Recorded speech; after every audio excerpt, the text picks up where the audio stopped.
ಪರಿಶೀಲನೆ ಮಾಡ್ತೀನಿ. ಅದನ್ನು ಸೇರಿಸೋದಕ್ಕೆ ಸಾಧ್ಯ ಆದರೆ ಎಲ್ಲ ನಮ್ಮ ಜನಪ್ರತಿನಿಧಿಗಳನ್ನು ಅವ್ರ ಜೊತೆ ಸಮಾಲೋಚನೆ ಮಾಡಿ ಅವರು ಸೇರಿಸ್ಬೇಕು ಅಂತ ಹೇಳಿದ್ರೆ ಖಂಡಿತ ಅದನ್ನು ಸೇರಿಸಿದ ಮೇಲೆ ಅದಕ್ಕೆ ಎಲ್ಲ ಮೂಲಭೂತ ಸೌಕರ್ಯಗಳನ್ನು ಕೊಡಬೇಕು. ಇಲ್ಲ ಅಂತಂತಂದರೆ ಸೇರಿಸಿ ಏನೂ ಪ್ರಯೋಜನ ಆಗೋದಿಲ್ಲ.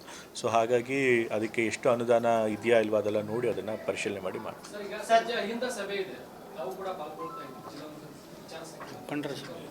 ಚರ್ಚೆ ಹೌದು. ಸಾಯಂಕಾಲ ಅದರೊಳಗೆ ಭಾಗವಹಿಸ್ತಾ ಇದೆ.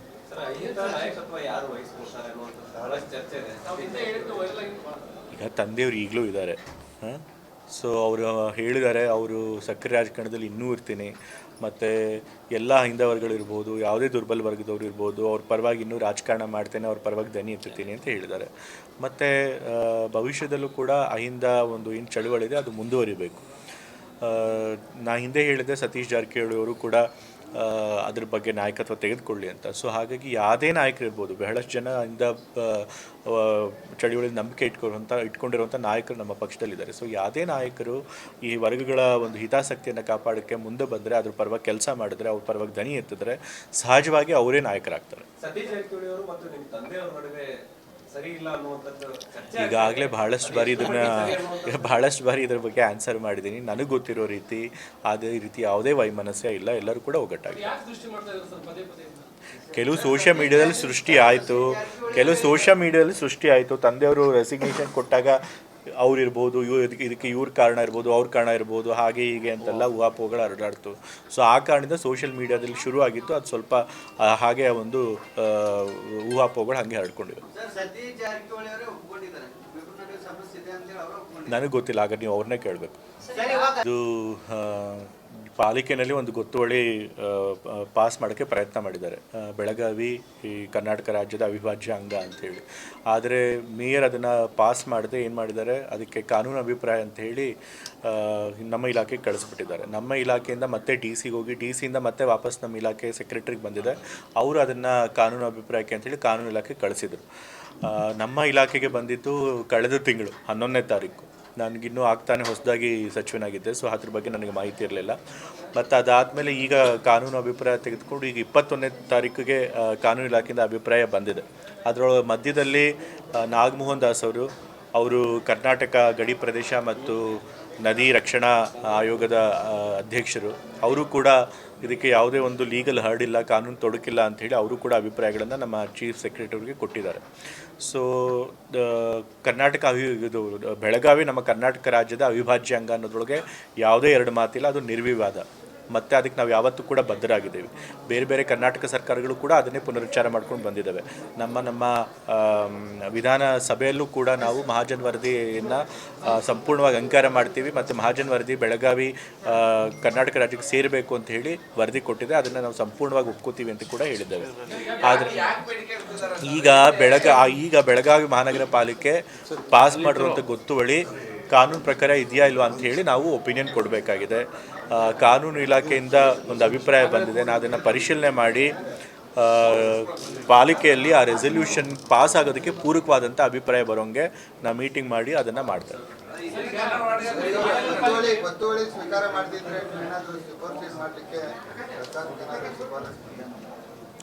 ಅದನ್ನು ಕೂಡ ಕನ್ನಡ ಸಂಘಟನೆಯವರು ಬೇಡಿಕೆ ಇಟ್ಟಿದ್ದಾರೆ. ಅಕಸ್ಮಾತ್ ಏನಾದರೂ ಗೊತ್ತುವಳಿ ಪಾಸ್ ಮಾಡಲಿಲ್ಲ ಅಂತಂದರೆ ಸೂಪರ್ ಸೀಡ್ ಮಾಡಿ ಅಂಥೇಳಿ. ನಾವು ಮೊದಲು ಕಾನೂನು ಅಭಿಪ್ರಾಯ ಕೊಡೋಣ, ಪಾಲಿಕೆಯಿಂದ ನೀವು ಗೊತ್ತುವಳಿ ಪಾಸ್ ಮಾಡ್ಬೋದು ಅಂತೇಳಿ. ಅದಾದಮೇಲೆ ಅವ್ರು ಏನು ಮಾಡ್ತಾರೆ ಅನ್ನೋದು ಆಧಾರದ ಮುಂದಿನ ಕ್ರಮ ಬಗ್ಗೆ ಯೋಚನೆ ಮಾಡಿ.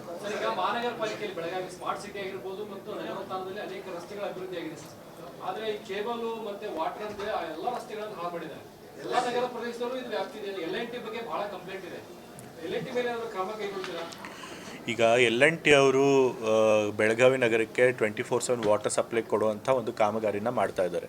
ಆ ಒಂದು ಕಾಮಗಾರಿ ಅಡಿಯಲ್ಲಿ ಅವರು ಕೆಲವು ಕಡೆ ರಸ್ತೆಗಳನ್ನು ಅಗೆದಿದ್ದಾರೆ. ರಸ್ತೆಗಳನ್ನು ಅಗೆದಿದ್ರೆ ಮತ್ತೆ ಅದನ್ನು ರೆಸ್ಟೋರ್ ಮಾಡೋದು, ಆ ರಸ್ತೆಗಳನ್ನು ಮುಚ್ಚಾಕಿ ಮತ್ತೆ ಸಂಚಾರ ಸುಗಮವಾಗಿ ಮಾಡುವಂಥದ್ದು ಅದು ಅವ್ರದ್ದೇ ಜವಾಬ್ದಾರಿ. ಯಾಕೆ ಅಂತಂದರೆ ಆ ಕಾಮಗಾರಿಗಳನ್ನು ರೂಪಿಸ್ಬೇಕಾದ್ರೇ ರೋಡ್ಗಳನ್ನು ಮತ್ತೆ ಮುಚ್ಚಬೇಕು ಅನ್ನೋದಕ್ಕೋಸ್ಕರ ಅದಕ್ಕೂ ಕೂಡ ದುಡ್ಡು ಸೇರಿಸೇ ಅದನ್ನು ರೂಪಿಸಿರ್ತೀವಿ ಕಾಮಗಾರಿನಿ. ಸೊ ಹಾಗಾಗಿ ಅದು ಅವ್ರ ಜವಾಬ್ದಾರಿ. ಸೊ ಅದು ಕೂಡ ಚರ್ಚೆಗೆ ಬಂತು. ನಾನು ಕಮಿಷನರ್ಗೆ ಹೇಳಿದ್ದೇನೆ, L&T ಅವ್ರಿಗೂ ಎಲ್ಲೆಲ್ಲಿ ರೋಡ್ಗಳನ್ನು ಅಗೆದು ಕೆಲಸ ಆದರೂ ಕೂಡ ಅಗದಂಗೆ ಬಿಟ್ಟಿದ್ದಾರೆ ಅಂಥ ಕಡೆ ಎಲ್ಲ ಅವರೇ ಮುಚ್ಚಿಸ್ಬೇಕು, ಇಲ್ಲ ಅಂತಂತಂದರೆ ಅವ್ರ ಮೇಲೆ ಕ್ರಮ ತೆಗೆದುಕೊಳ್ಬೇಕು ಅಂತ ಕೂಡ ಹೇಳಿದೆ. ಸರಿ, ಬೆಳಗಾವಿ ಮಹಾನಗರದಲ್ಲಿ ಬಹಳಷ್ಟು ಸಾವಿರಾರು ಅಕ್ರಮ ಮನೆಗಳಿವೆ. ಅಕ್ರಮ ಲಿಂಗಾಯತ್ ಲಾಬಿನೇ ಹೆಚ್ಚಾಗ್ತಾ ಇದೆ. ಈಗಾಗಲೇ ಲಿಂಗಾಯತ್ ಲಾಬಿ ಮಂತ್ರಿಗಳನ್ನ ಹೆಚ್ಚಿಗೆ ಮಾಡ್ತಾರೆ. ಐದಕ್ಕೆ ಏನಾದ್ರೂ ಹೆಚ್ಚಿಗೆ ಒತ್ತ ಕೊಡ್ಲಾಗ್ತದ ಬೆಳಗಾವಿಯಲ್ಲಿ? ಈಗ ಯಾವುದೇ ಒಂದು ಸಂಪುಟ ರಚನೆ ಮಾಡಬೇಕಾದ್ರೆ ಅದರೊಳಗೆ ಎಲ್ಲ ಹೆಚ್ಚು ಸಮುದಾಯಗಳ ಒಂದು ಪ್ರಾತಿನಿಧ್ಯ ಇರಬೇಕು. ಅದರೊಳಗೆ ಯಾವ ಸಮುದಾಯಗಳು ಹಿಂದುಳಿದಿದ್ದಾರೆ, ಪ್ರಾತಿನಿಧ್ಯ ಕಡಿಮೆ ಇರ್ತಿರುತ್ತೆ, ಅಂಥವ್ರನ್ನ ಸೇರಿಸುವಂಥ ಪ್ರಯತ್ನ ಮಾಡಬೇಕು. ಹೊಸಬ್ರು ಕೂಡ ಇರಬೇಕು, ಹಳಬರು ಕೂಡ ಇರಬೇಕು. ಇದನ್ನೆಲ್ಲ ಯೋಚನೆ ಮಾಡೇ ನಮ್ಮ ವರಿಷ್ಠರು ಸಂಪುಟ ವಿಸ್ತರಣೆ ಮಾಡ್ತಾರೆ. ಸೊ ನನಗೆ ನಂಬಿಕೆ ಇದೆ ಎಲ್ಲ ಸಮುದಾಯಗಳಿಗೂ ಸರಿಯಾದ ಪ್ರಾತಿನಿಧ್ಯ ಸಿಗುತ್ತೆ, ಅದೇ ರೀತಿ ಪ್ರಾದೇಶಿಕ ಪ್ರಾತಿನಿಧ್ಯ ಸಿಗುತ್ತೆ ಅನ್ನೋ ನಂಬಿಕೆ ನನಗೆ. ಓಕೆ ಸಾಕು ಬಿಡಿ, ನೆಕ್ಸ್ಟ್ ಕೇಳ್ತೀರಿ. ಈಗ ಕಾರ್ಯಕರ್ತರು ಬಂದಿದ್ದಾರೆ, ಮೊದಲಿಂದನೂ ಅವರು ಕೂಡ ಅವ್ರ ನಿಲುವು ಅದೇ ಆಗಿದೆ.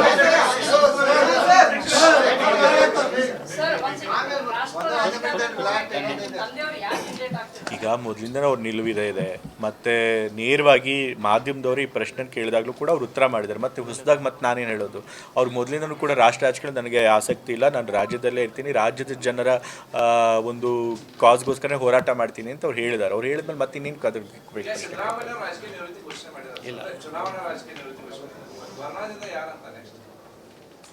ವರ್ಣದಿಂದ ಈಗ ನಮ್ಮ ಸರ್ಕಾರನೇ ಮುಖ್ಯಮಂತ್ರಿಗಳು ಹೊಸ ಮುಖ್ಯಮಂತ್ರಿಗಳು ಬಂದಾಗ 2400 ಸ್ಕ್ವೇರ್ ಫೀಟ್ 2400 ಚದರ ಅಡಿ ಇರುವಂಥ ವಿಸ್ತೀರ್ಣ ಇರುವಂಥ ಸೈಟ್ಗಳ ನಿವೇಶನಗಳಲ್ಲಿ 3 ಅಂತಸ್ತಿನ ಬಿಲ್ಡಿಂಗ್ಗಳಿಗೆ ಸಕ್ರಮ ಮಾಡಿ ಅದಕ್ಕೆ ಅವ್ರಿಗೆ ಎಲೆಕ್ಟ್ರಿಸಿಟಿ ಕನೆಕ್ಷನ್ ಕೊಡಬೇಕು ಅಂತ ಹೇಳಿ ಮಾಡಿದ್ದಾರೆ. ಸೊ ಅದನ್ನು ಮಾಡ್ತಾರೆ. ಬಟ್ ಬೆಳಗಾಮಲ್ಲಿ ಏನಪ್ಪ ಅಂತಂತಂದರೆ ಎಷ್ಟೊಂದು ಜನಕ್ಕೆ ಸರಿಯಾದ ದಾಖಲೆಗಳಿಲ್ಲ. ಅವ್ರ ಹತ್ರ ಖರೀದಿ ಮಾಡೋಂಥ ದಾಖಲೆಗಳೇ ಇಲ್ಲ. 100 ರೂಪೀಸ್ ಬಾಂಡಲ್ಲಿ ಏನೋ ಎಷ್ಟೊಂದು ಜನ ಮಾಡಿ ಆಗಿನ ಕಾಲದಲ್ಲಿ ತೊಗೊಂಡ್ಬಿಟ್ಟಿದ್ದಾರೆ. ಸಂಪೂರ್ಣವಾದಂತಹ ಮಾಲೀಕತ್ವ ಹೊಂದಿಲ್ಲ. ಸೊ ಹಾಗಾಗಿ ಸ್ವಲ್ಪ ಇಲ್ಲಿ ಸಮಸ್ಯೆ ಹೊಂದಿದೆ. ಅದಕ್ಕೆ ಏನು ಮಾಡ್ಬೋದು ನೋಡ್ಬೇಕು. ಅದಕ್ಕೆ ಗ್ರಾಮ ಪಂಚಾಯತಿ ಮತ್ತು ಮಹಾನಗರ ಪಾಲಿಕೆಗಳ ಗಡಿಗಳನ್ನು ಗುರುತಿಸಬೇಕಾಗಿತ್ತು ಸರ್. ಅದನ್ನು ಮಹಾನಗರ ಪಾಲಿಕೆಯಿಂದ ಆಗ್ತಾ ಇಲ್ಲ. ಅಲ್ಲಿಯೂ ತೆರಿಗೆ ಕಟ್ತಾ ಇದಾರೆ, ಇಲ್ಲೂ ತೆರಿಗೆ ಕಟ್ತಾ ಇದಾರೆ. ಇದ್ರ ಬಗ್ಗೆ ಮಹಾನಗರ ಪಾಲಿಕೆ ಸ್ಪಷ್ಟತೆ ಇಲ್ಲ ಅಂತಂದ್ರೆ. ಹೌದು, ಈ ಸಮಸ್ಯೆ ನನ್ನ ಗಮನಕ್ಕೆ ಯಾರೂ ತಂದಿಲ್ಲ. ಸೊ ಹಾಗಾಗಿ ಇದು ಸಭೆಯಲ್ಲಿ ಚರ್ಚೆಗೆ ಬರಲಿಲ್ಲ. ಖಂಡಿತ ಈಗ ನನ್ನ ಗಮನಕ್ಕೆ ತಂದಿದ್ದಾರೆ. ನಾನು ನಮ್ಮ ಆಯುಕ್ತರಿಗೆ, ಮಹಾನಗರ ಪಾಲಿಕೆ ಆಯುಕ್ತರಿಗೆ ಈ ವಿಷಯದ ಬಗ್ಗೆ ಕ್ರಮ ತೆಗೆದುಕೊಳ್ಳೋಕೆ ಹೇಳ್ತೀನಿ. ಮಹಾನಗರ ಪಾಲಿಕೆಯಲ್ಲಿ ಕಂದಾಯ ಇಲಾಖೆಯಲ್ಲಿ ಎ ಖಾತಾ ಬಿ ಖಾತಾ ಜನರಿಗೆ ಅನುಕೂಲ ಆಗಲಿ ಅಂತೇಳಿ ಸರ್ಕಾರ ಮಾಡಿರ್ತಕ್ಕಂಥದ್ದು. ಆದ್ರೆ ಅಲ್ಲಿ ಸಾರ್ವಜನಿಕರು ಯಾರಿಗೂ ಒಂದು ಅರ್ಜಿಯನ್ನು ಕೊಟ್ಟರು ಕೂಡ ಏಜೆಂಟ್ ಮೂಲಕ ಬಂದ್ರೆ ಮಾತ್ರ, ದುಡ್ಡು ಕೊಟ್ಟರೆ ಮಾತ್ರ ಅದು ಆಗುವಂಥದ್ದು ಪರಿಸ್ಥಿತಿ ಇರ್ತಕ್ಕಂಥದ್ದು ಮಹಾನಗರ ಪಾಲಿಕೆ. ಈ ವಿಷಯನೂ ಕೆಲವು ನನ್ನ ಗಮನಕ್ಕೆ ತಂದಿದ್ರು ಸಾರ್ವಜನಿಕರು. ಸೊ ಹಾಗಾಗಿ ಇದನ್ನು ಕೂಡ ನಾನು ಸಭೆಯಲ್ಲಿ ಕಟ್ಟುನಿಟ್ಟಾಗಿ ಹೇಳಿದ್ದೀನಿ. ಆ ರೀತಿ ಹಣ ತೆಗೆದುಕೊಂಡು ಎ ಖಾತಾ ಮಾಡಿಕೊಡುವಂಥದ್ದು ಅಥವಾ ಈ ಖಾತಾ ಮಾಡಿಕೊಡುವಂಥದ್ದು ಆಗಬಾರ್ದು. ಮತ್ತು ಸುಮಾರು 11,000ಕ್ಕೂ ಹೆಚ್ಚು ಅಪ್ಲಿಕೇಶನ್ಸು ಪಾಲಿಕೆನಲ್ಲಿ ಈ ಖಾತಾ ಮಾಡೋದಕ್ಕಿದೆ ಅಂತ ಹೇಳಿದ್ದಾರೆ. ಅದನ್ನು ಒಂದು ವಾರದಲ್ಲೇ ಅದನ್ನೆಲ್ಲ ಕ್ಲಿಯರ್ ಮಾಡಬೇಕು. ಜನಗಳಿಗೆ ವಿನಾಕಾರಣ ಅಲಿಸಬಾರ್ದು ಕಚೇರಿಗಳಿಗೆ ಅಂತ ಹೇಳಿದ್ದಾರೆ.